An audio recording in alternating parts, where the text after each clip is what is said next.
Alabama fans after that Oklahoma game, I don't think any of the takes were wrong, right? That's a really bad loss. In any other year in any other system that would have eliminated you from contention, but you also at the mercy of other events, and other events have broken their way.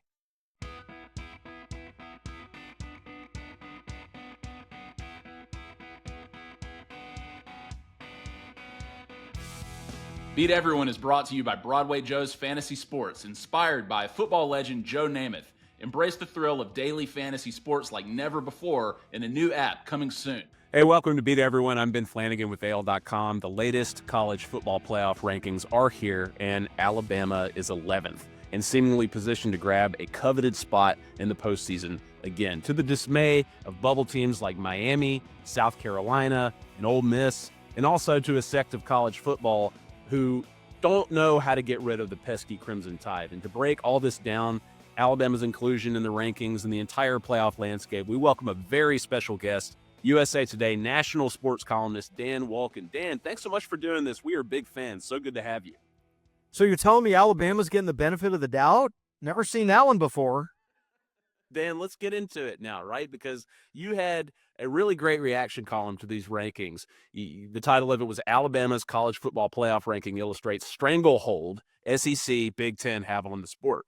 And you write about an oligarchy, your word, right, that will always get the benefit of the doubt when there's a close call to be made, that there is no power four, there is only a power two, and everybody else is left clawing at the scraps. So I have to think that this is probably how you felt even before you saw last night's rankings, right? That you probably largely expected it and that they only confirmed those feelings. But was there at least part of you that thought maybe, just maybe?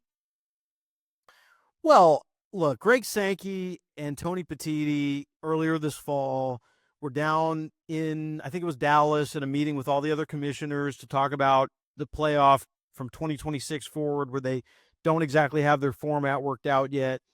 And the SEC and the Big Ten have been pushing for this 14-team situation where they would each get 4 automatic bids.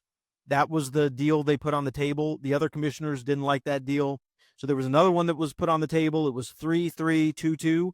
So 3 for the SEC, Big Ten, 2 for the Big 12 ACC. And coming out of all that, Sankey, I think the comment was, and I'm sorry if I'm not quoting it exactly, but this first year of the 12-team playoff better go right. It better go well. And, what did he mean by that? I think what he meant by that is you better give us the deference that we deserve as the all-powerful, almighty SEC.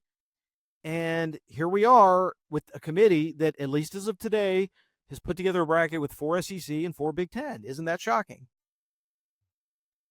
Yeah, for sure. I mean, focusing on Alabama for just a second, you mentioned that Alabama has gotten the benefit of the doubt many times throughout the years when it looked like they were on the outside looking in. You mentioned Alabama getting in the BCS title game in 2011, getting into the playoff when they didn't win their division in 2017, when they jumped Florida State in 2023. You said Alabama always gets the benefit of the doubt, even in a year like this one where it's hard to find a lot of data points that say they deserve it. And Alabama obviously lost in the semifinal last year after taking Florida State's spot, which drew a lot of criticism from people, fans and media alike.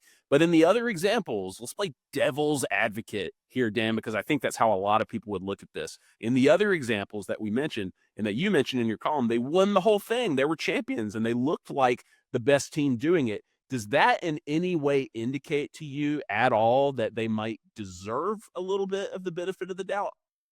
Well, in those years, sure. Absolutely. This year, no. You're not talking about Nick Saban's Alabama. This is a different beast. This is a team that just a couple weeks ago, they didn't just lose to Oklahoma. They got pounded by the worst Oklahoma team probably of the 21st century. So I think you have to factor that in. Also, the loss to Vanderbilt. I mean, that's not a good loss either.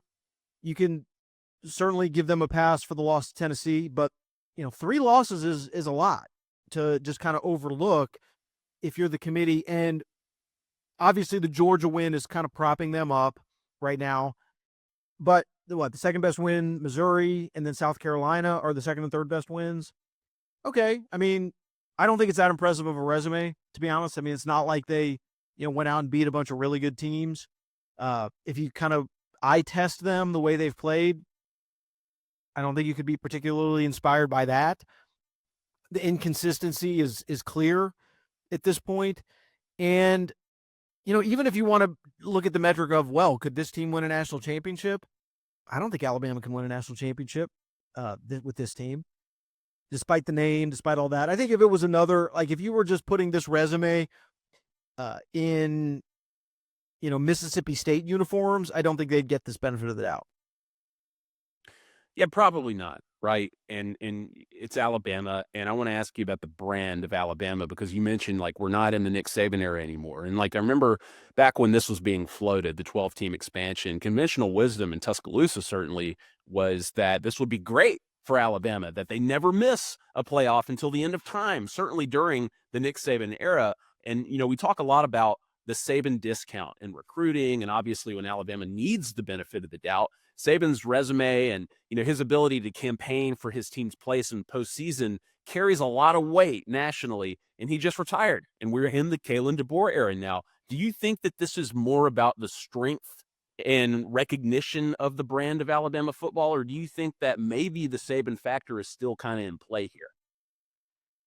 I'm not sure it's either. I think, honestly, it's the somebody has to get in factor. And in a 12-team playoff, you've got to find 12 teams. And when you look at the other options, it's not hard to make a case against all of the other options, especially when it comes to Miami, who, didn't really have a lot of good wins, and they blew a 21-point lead at Syracuse. If they just hold on to that, we're not having this conversation today. They're basically in at that point. Even Clemson losing to South Carolina, and they had a fourth quarter lead there. If Clemson holds on to win, at least temporarily they're in the field. So somebody's got to be in, and maybe that brand bias is there. Maybe it's the Greg Sankey, threats sort of looming over the proceedings. But yeah, clearly it's a close call. You can make an argument for Ole Miss. You can make an argument for South Carolina, but they're all really flawed. And when you're talking about deeply flawed teams, maybe people just in their mind kind of revert to the brand they know. And that's the Alabama brand. Well, Dan, you did say in your column that the playoff chairman's arguments for Alabama were compelling, that they're 3-1 Yep. against teams currently in the top 25, that they're 6-1 against teams above 500. But you obviously and very fairly point out that Alabama's two losses, their bad losses to Vanderbilt and Oklahoma, are really bad, as you just said. But, these things get both sided by everyone, yeah. right? Like Miami lost to a team that took Georgia to the wire, but in Georgia's case, they needed 8 overtimes and some fortunate officiating to beat the ACC's sixth-place team. So that's kind of like two different versions of Georgia Tech there, used to the benefit of two different teams. So what do you think should carry more weight, right? Like good wins or bad losses, or should it just strictly be about record, the number of wins you have and the number of losses you have? Yeah, I mean, that's the hard part of this, and it's why you have a committee. If the committee was just there to say, all right, every team with one loss is in, and a one-loss team is better than a two-loss team, well, then you don't need a committee. Anybody can do that. The committee is supposed to be there to break down all the other factors, to look at the context around all of these games. Were players injured or whatever the circumstances might be, and to look very deeply at the schedules. The problem I think that is hard to get around this year is I don't think there's a lot of data points to suggest that the that the SEC deserves a huge benefit of the doubt over any other league. I mean, what were the SEC's best non-conference wins? You had a Georgia win over Clemson in week 1, which was a very impressive win. You had a South Carolina win over Clemson last week. And you didn't have a whole lot else, to be honest with you. So that's kind of where we are. Like Georgia beating Georgia Tech, I think was the third best non-conference win for the whole conference. So I don't know. I mean, to me, just to my eye, watching all these teams all season long, I think everything's been fairly even. And the top of these conferences is all, I think it's kind of all in the eye of the beholder. Like you can look at the Big Ten and say, boy, the middle and the bottom of that conference really stinks. And, teams like Penn State just got fat all year long on playing weak competition. And I can't argue against that, right? But I also can't say too much differently about Texas. Texas kind of did the same thing. So where does that all come out on the wash? I don't know. It's why the 12-team playoff is going to be so interesting. It's also why the last part of this playoff, team number 11 and 12, there's always going to be a huge argument, and there's no real right answer. It's a lot of times just based on feel. Yeah, for sure. And Dan, like we're going to pretend that a committee member just resigned. They've just hired Dan Wolken to be to sit in that chair. There's another doomsday scenario here where Clemson beats SMU, right? And Alabama still gets in and SMU gets left out. And then you'll have even more of an outcry against Alabama. And the playoff chairman, he already confirmed that that's a possible outcome, right? Like if Alabama's still there, if SMU loses, would Alabama still get in ahead of them? He said possibly. Yes, but in SMU's case, according to the committee's logic, why would they pass Alabama? Why would they rank Alabama ahead of a 2-loss Miami, which they already did, and not SMU? I mean, SMU went undefeated in conference play, but then you'd be rewarding a conference that you've already publicly suggested is weak, right? So in the event that SMU loses to Clemson, who deserves that spot? Well, that is going to be the biggest talking point on Saturday night and Sunday. Should Clemson beat SMU? And, I tend to think SMU is the better team and they're going to win. But if they don't, certainly you could look at it and say, all right, if you have Alabama over Miami, why would you not also have Alabama over SMU in that situation? At the same time, I would also argue, and this is probably where I lean, is why punish SMU for playing that extra game and losing to a quality team, on a field that's actually not going to be that neutral. I mean, it's in Charlotte, so that's going to be a Clemson crowd. I think SMU should be in, personally, regardless of what happens. But I also think there's some other things here that you could question. Why is Indiana kind of getting a free pass, right? They're 11-1. Have they beaten anybody?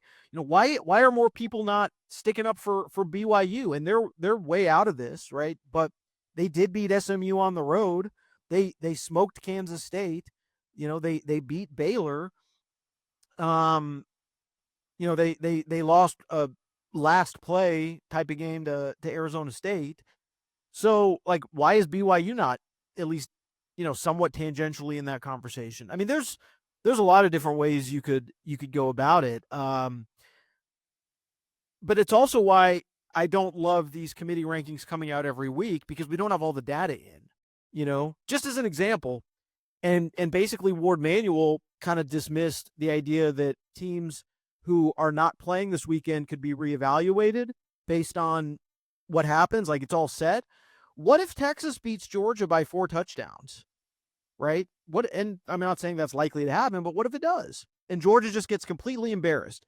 All right, what do you do to Georgia at that point? Like, should there be no consequence for that? And second of all, do you then go back and look at Alabama's biggest win and say, well, it's not quite as big as we thought it was to beat Georgia? So I don't know. I think personally, you should wait for all the data to come in before you evaluate any of these teams, but they have to make a big TV show about it, and it gives us a lot to talk about. Absolutely. I mean, that's all this is a television show. I think it's ridiculous that, you have 7 weeks into the season or whatever it is when they release those rankings and they say, let everybody debate. It's like, what is there to debate? There's half a season left to play. But I mean, to your point about Georgia, right? Like if they have a third loss, I mean, why should Carson Beck even play in this game? Why should any of the other Georgia starters even play in this game? I mean, they're told that they're a lock for the playoff. So why wouldn't they just rest everybody against Texas and just make sure that, they're healthy and ready to go come time for round 1 of the playoff? Well, that's the mixed message you're getting that I think is alarming and confusing is, all right, SMU might be in danger, right? The SMU might be in danger if they lose to Clemson, and yet we're not going to reevaluate or reorder any of the other teams who are playing, or I'm sorry, who are not playing this weekend because they weren't good enough to get in their conference championship game. That just is sort of fundamentally unfair, I think, and I think it's a double standard. Like, okay, it doesn't matter to Georgia, but it will to SMU. You know, that's a tough sell for me. Well, and Dan, I mean, again, keep that committee hat on. What would have solved this last night? I mean, would it have been simply Miami is in ahead of Alabama? They have 2 losses.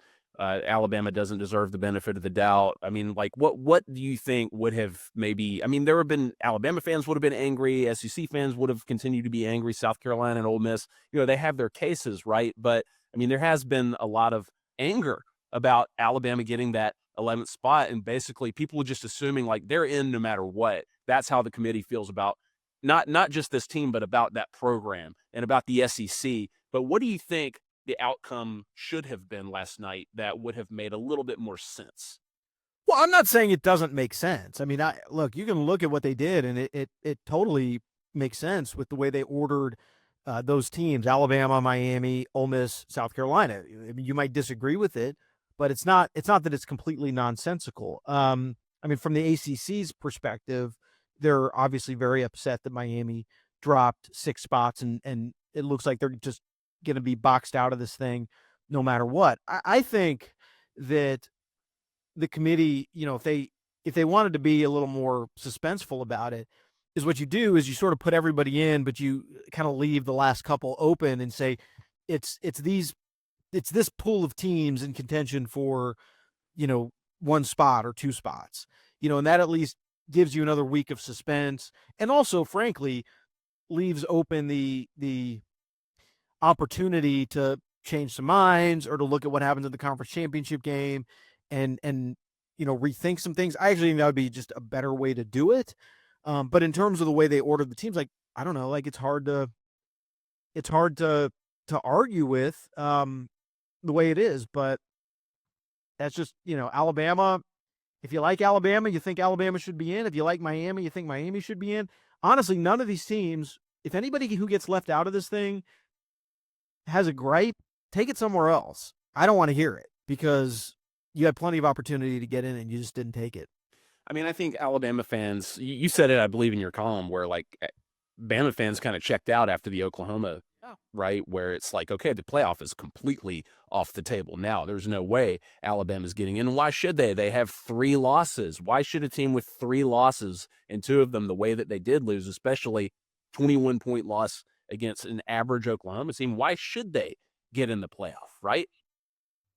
Yeah, I mean, Alabama fans after that Oklahoma game, I don't think any of the takes were wrong, right? That's a really bad loss.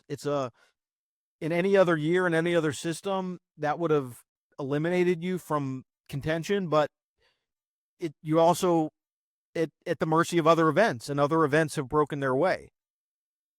Yeah, well, Dan, my last question about the playoff, you talked a lot about the flaws of this format, right? Like how these 2 conferences have so many advantages, and you're right about that. But what do you like about the expansion, or do you like it at all? I mean, do you prefer the BCS system or the 14 playoff? Like, are you eager to see how this actually works in a few weeks? Like, where do you stand on the format altogether right now? Yeah, I mean, look, I'm fine with it. To me, 8 would have been the sweet spot of this thing. Like 8 would have been a great number. But 12's fine. If it's 14, 14's fine. Like, you don't need that many teams because there's not that many teams who are capable of winning it all.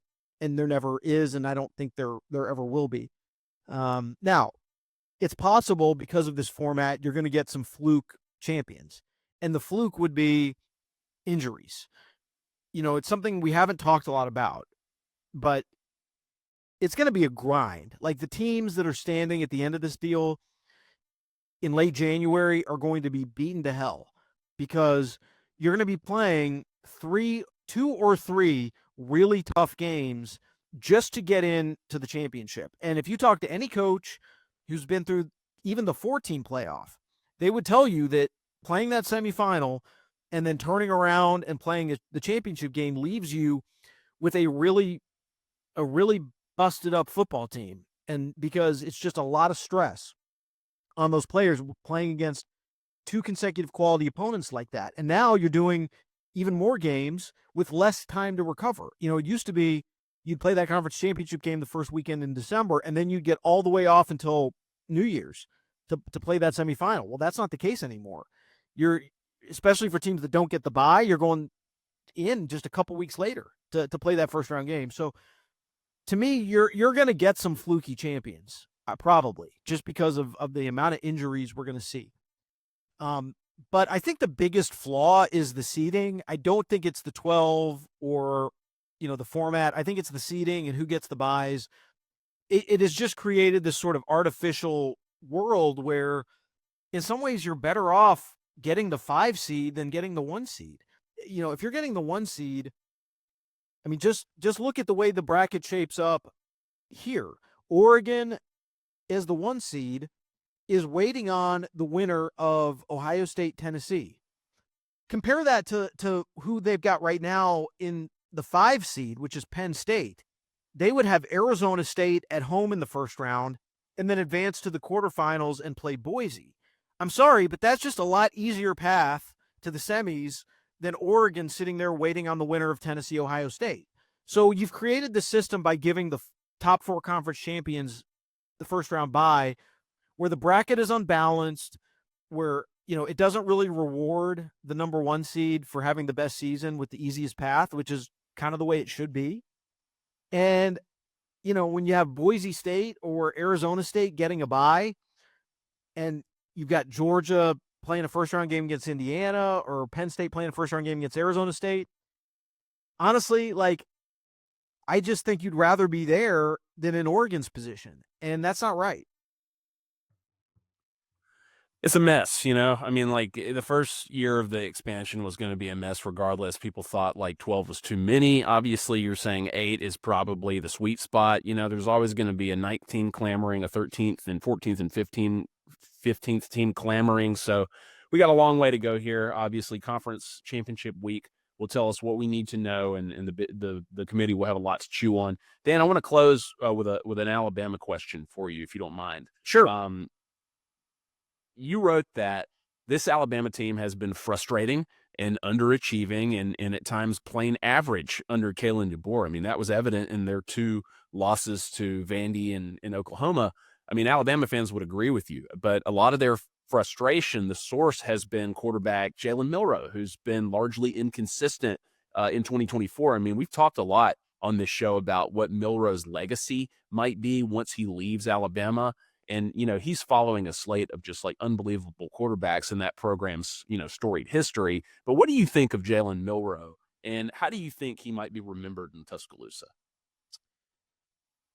Well, the one thing that is always tough to determine about coaching changes is whether it's going to benefit the quarterback or whether the change in system is going to stunt their development. You just don't know sometimes, and you can find plenty of examples on either side.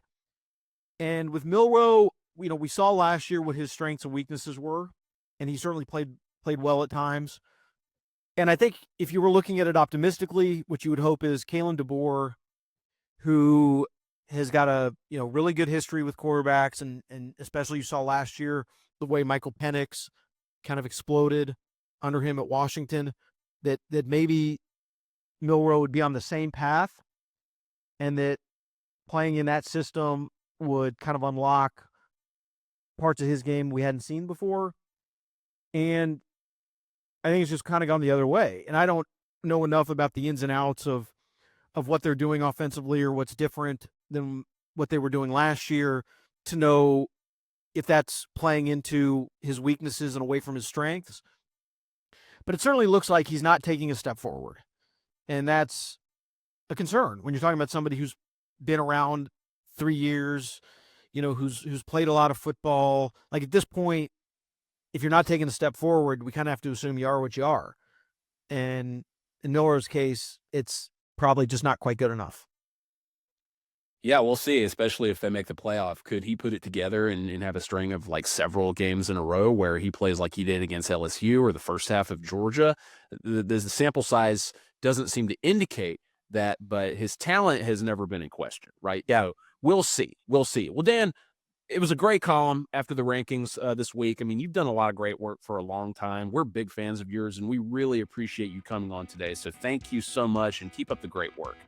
No, thanks for having me. Appreciate it.